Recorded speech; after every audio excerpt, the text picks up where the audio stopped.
Now, many people have said, well, the sin of the Sodomites then must be homosexuality. That is a misconstrual of the text.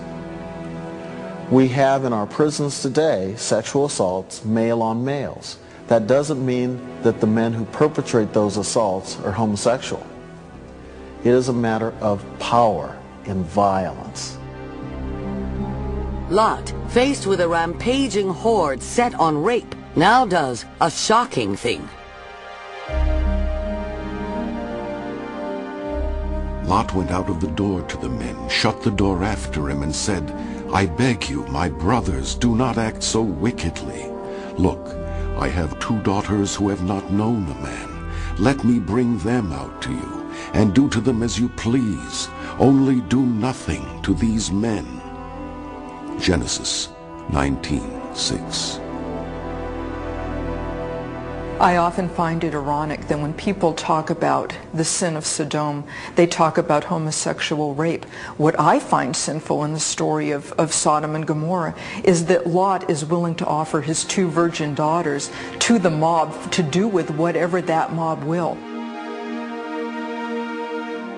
Lot offers his daughters in the book of Genesis because the sexualities of daughters could in fact be negotiated in antiquity. Daughters were often given for political reasons, for material reasons, and in this case, in order to satisfy or to appease the rage and the lust of the men in the city.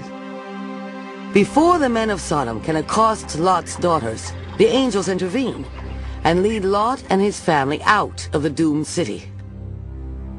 The exact nature of Sodom's sin may never be known, but what happens next is indisputable. Then the Lord rained on Sodom and Gomorrah sulfur and fire from the Lord out of heaven. Genesis 19:24. The angels tell the frightened survivors what to do. Flee for your life. Do not look back or stop anywhere in the valley. Flee to the hills, lest you be consumed. Genesis 19:17. But one member of the family does not follow their instructions and is stricken with a punishment unique in the Bible.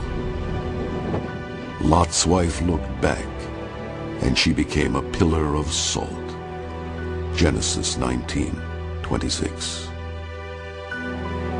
Sodom is utterly destroyed. The only survivors are Lot and his 2 daughters. The 3 refugees take shelter in a desert cave. But the tale of sex and sin is far from over. Seeing the fiery destruction of the only home they'd ever known, Lot's daughters think that they are the only people left on earth. Like all women of their time, they desperately want children. Perhaps reproduction seems even more urgent to them, since they think there is no one else alive to repopulate the world. And the firstborn said to the younger, Our father is old, and there is not a man on earth to come into us after the manner of all the world. Come, let us make our father drink wine, and we will lie with him, so that we may preserve offspring through our father. Genesis 19:31. Lot is so intoxicated, he recalls nothing of the encounter afterwards. But there is a lasting reminder. Both his daughters conceive and bear sons. Though the Bible has detailed prohibitions against incest, Lot and his daughters are not punished for this offense. But some experts think this besotted encounter might in itself be a punishment for Lot's other sins. It may be that the Bible is telling us inherently that Lot has been punished for his willingness to offer up his daughters to strangers. For an ancient male, nothing could be more shameful than to be made drunk and taken advantage of, not just by any women, but by your very own daughters. Though there is sin and shame and love gone terribly wrong throughout the Hebrew Bible, there is also a great celebration of physical passion between man and woman. An entire book of the Bible, called the Song of Songs, is devoted to the joy of sex.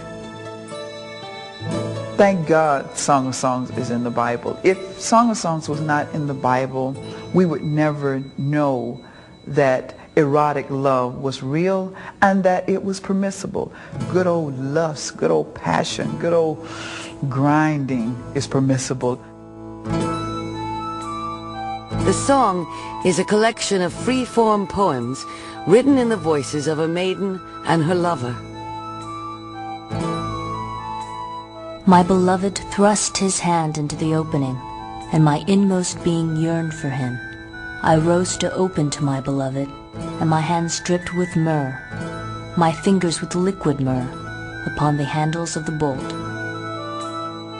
You are stately as a palm tree, and your breasts are like its clusters. I say I will climb the palm tree and lay hold of its branches. As an apple tree among the trees of the wood, so is my beloved among young men. With great delight I sat in his shadow, and his fruit was sweet to my taste. Sustain me with raisins, refresh me with apples, for I am sick with love. How graceful are your feet in sandals, O queenly maiden. Your rounded thighs are like jewels, the work of a master hand. Your navel is a rounded bowl that never lacks mixed wine. The lover says that his beloved's navel is like a goblet of wine. But when we look closely at the Hebrew, we find out that the anatomy that he is describing may be in fact a bit lower than the belly button.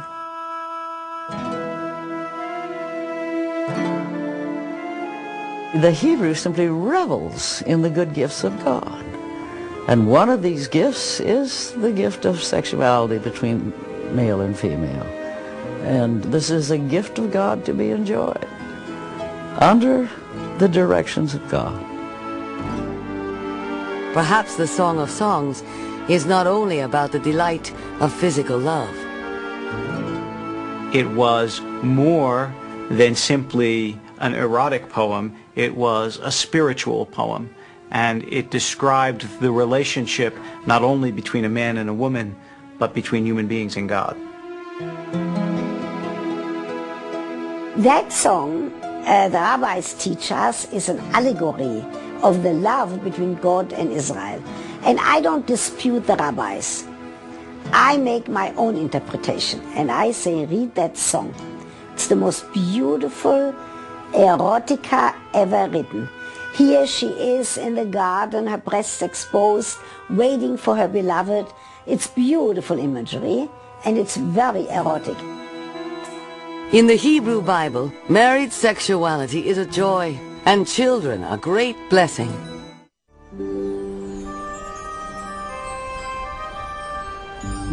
In the world of ancient Greece and Rome, it was not unheard of for virgins to give birth. The children born of these untouched maidens were generally considered to be divine. Pythagoras, Plato, Alexander the Great. They all are said to be the products of virgin birth. Pagan mythology also features many tales of humans bearing children to the gods.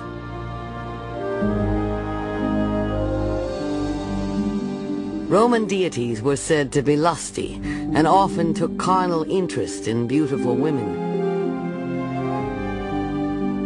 Gods came to these women in many forms, as a bull, a lightning bolt, or a shower of gold. Since the sky was the realm of both the gods and the birds, the divine paramour sometimes took avian form.